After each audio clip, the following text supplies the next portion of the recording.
could be a pretty big deal for business buyers. I'll say that the regional banks and some of these smaller institutions are fantastic for securing SBA finance. Of course, not all of them will fail. I have a very hard time believing that there's literally only Wells, Chase, Citi, and Bank of America in the next 2 weeks. But could you see some of these regional banks fall like we've already seen? Yeah, you could. And I do think, as Bill Ackman said wisely, that it is dependent on the FDIC and the government essentially to get under control fractional reserve banking. Fractional reserve banking is where a bank, for every $1 they have deposited at the bank, can have something like $20 extended out in different loan products. And really, if everyone goes and gets their money the same day, then the whole banking system collapses unless you have a government-backed guarantee combined with FDIC insurance, which guarantees your first $250,000. But for large groups and companies, they lost a lot more than that. It'll take months. So again, FDIC insurance guarantees your first $250,000 in liquidity at a given bank. But for depositors that have more than that, and these are usually going to be companies with payroll, right?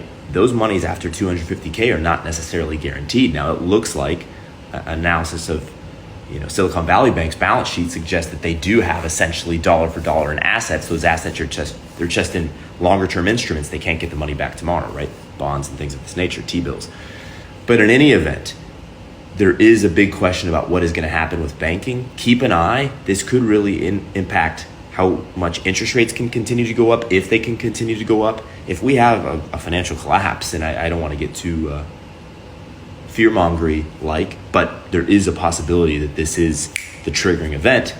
And if it is, then yeah, that will change the nature of continued rate hikes and could change the entire economy for the short term, the medium term, and could even be a long term.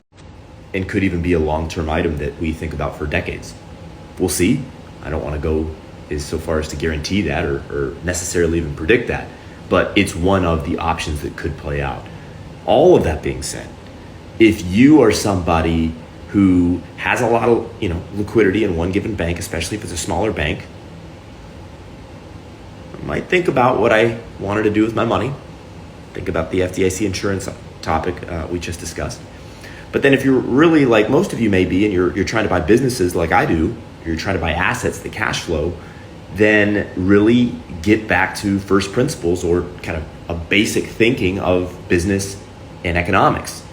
I'm in affordable housing, plumbing, and AC, air conditioning here in the state of Florida, as well as in the Midwest. Why? Because those are essential services and items that aren't going anywhere.